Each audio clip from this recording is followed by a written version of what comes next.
O desejado de todas as nações. Capítulo 47. Nada vos será impossível.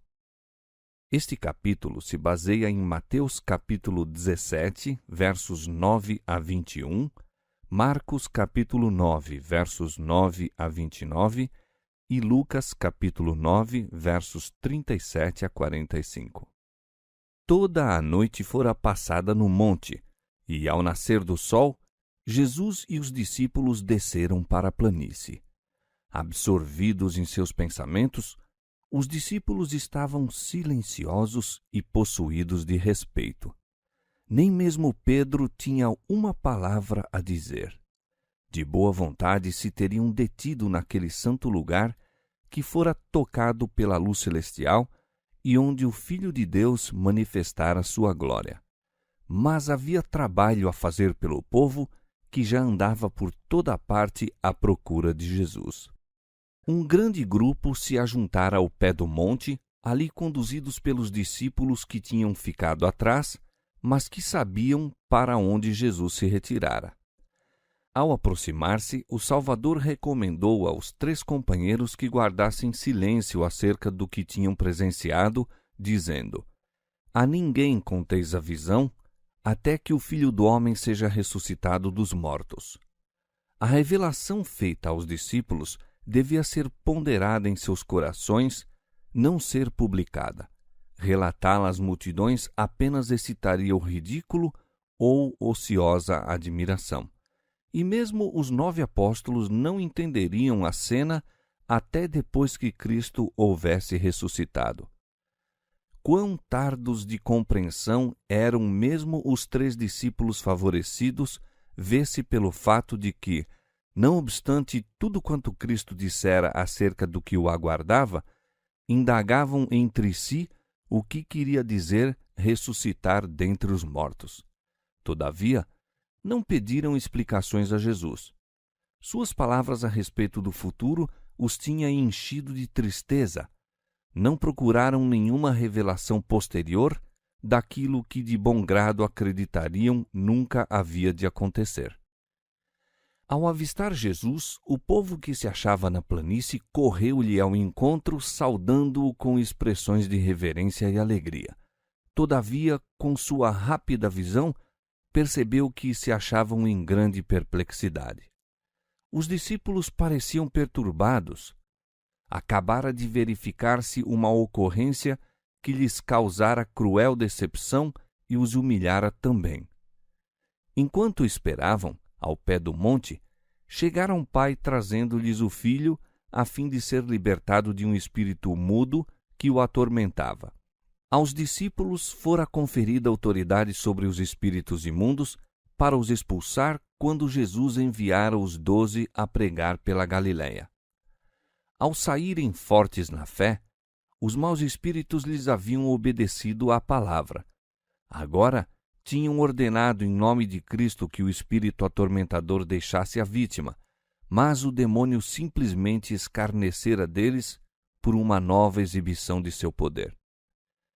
Os discípulos, incapazes de compreender o motivo de sua derrota, sentiram estar se desonrando a si mesmos e ao Mestre. E havia entre a turba escribas que exploraram o melhor possível essa oportunidade para os humilhar. Aproximando-se dos discípulos, apertaram-nos com perguntas, tentando provar que eles e seu mestre eram enganadores. Ali estava, diziam triunfantemente os rabis, um mau espírito que nem os discípulos nem o próprio Cristo poderiam vencer. O povo inclina-se a tomar o partido dos escribas e um espírito de desprezo e desdém penetrou a multidão. De repente, porém, cessam as acusações. Avistaram Jesus e os 3 discípulos que se aproximavam e, numa rápida reviravolta de sentimentos, o povo se voltou para ir-lhes ao encontro. A noite de comunhão com a glória celestial deixara traços no semblante do Salvador e de seus companheiros. Iluminava-lhes a fisionomia uma luz que encheu de reverente espanto os que os olhavam. Os escribas recuaram atemorizados, enquanto o povo saudava Jesus. Como se houvera presenciado tudo o que ocorrera, o Salvador chegou ao cenário do conflito e, fixando o olhar nos escribas, indagou: Que é que discutis com eles? Mas as vozes, tão ousadas e desafiadoras antes, emudeceram agora. Fizera-se silêncio em todo o grupo. Então, o aflito pai abriu caminho por entre o povo e, caindo aos pés de Jesus, desabafou a história de sua tribulação e desapontamento. Mestre, disse, trouxe-te o meu filho que tem um espírito mudo, e este, onde quer que o apanha, despedaça-o. E eu disse aos teus discípulos que o expulsasse e não puderam. Jesus correu os olhos em torno, sobre a multidão tomada de espanto, os cavilosos escribas e os perplexos discípulos. Leu em cada coração a incredulidade, e em voz repassada de tristeza exclamou: Ó geração incrédula, até quando estarei convosco? Pediu então ao consternado pai: Traze-me cá o teu filho. O menino foi levado, e quando os olhos do Salvador pousaram sobre ele, o mau espírito lançou-o por terra em convulsões de agonia. Ali estava no chão a revolver-se e espumar, soltando guinchos que não pareciam humanos. Novamente se defrontaram no campo de batalha o príncipe da vida e o príncipe dos poderes das trevas, Cristo em cumprimento de sua missão de apregoar liberdade aos cativos, pôr em liberdade os oprimidos, Lucas 4,18, Satanás procurando segurar a vítima sob seu domínio. Anjos de luz e hostes de anjos maus, invisíveis, comprimiam-se para presenciar o conflito. Por um momento, Jesus permitiu ao mau espírito que ostentasse seu poder, para que os espectadores pudessem compreender a libertação prestes a operar-se. A multidão olhava, sustendo a respiração, o Pai numa angústia de esperança e temor. Jesus perguntou: Quanto tempo há que lhe sucede isto? O pai contou a história de longos anos de sofrimento e depois, como se não pudesse mais suportar, exclamou: Se tu podes fazer alguma coisa, tem compaixão de nós e ajuda-nos. Se tu podes. Mesmo então o pai punha em dúvida o poder de Cristo. Jesus responde: Se tu podes crer, tudo é possível ao que crê. Não há falta de poder na parte de Cristo. A cura do filho depende da fé do pai. Com uma explosão de lágrimas, compreendendo a própria fraqueza, o pai lança-se sobre a misericórdia de Cristo com o brado: Eu creio, Senhor, ajuda a minha incredulidade. Jesus volta-se para o sofredor e diz: Espírito mudo e surdo, eu te ordeno, sai dele e não entres mais nele. Ouve-se um grito, há uma angustiosa luta. O demônio, ao sair, parece a ponto de arrebatar a vida à sua vítima. Então o rapaz fica imóvel e aparentemente sem vida. A multidão murmura: Está morto. Mas Jesus o toma pela mão e, erguendo-o, apresenta ao Pai, perfeitamente são de espírito e de corpo. Pai e filho louvam o nome de seu libertador. A multidão pasma da majestade de Deus, ao passo que os escribas, derrotados e humilhados, afastam-se de mau humor. Se tu podes fazer alguma coisa, tem compaixão de nós e ajuda-nos. Quanta alma oprimida pelo pecado tem repetido esta súplica? E a todos responde o compassivo Salvador: Se tu podes crer, tudo é possível ao que crê. É a fé que nos liga ao céu e nos traz força para resistir aos poderes das trevas. Deus providenciou, em Cristo, meios para vencer todo pecaminoso traço de caráter e resistir a toda tentação, por mais forte que seja. mas muitos sentem que lhes falta a fé e assim permanecem afastados de Cristo. Que essas almas, em sua impotente indignidade, se lancem sobre a misericórdia de seu compassivo Salvador. Não olheis para vós mesmos, mas para Cristo. Aquele que curava os doentes e expulsava os demônios, quando andava entre os homens, é ainda hoje o mesmo poderoso Redentor. A fé vem pela palavra de Deus.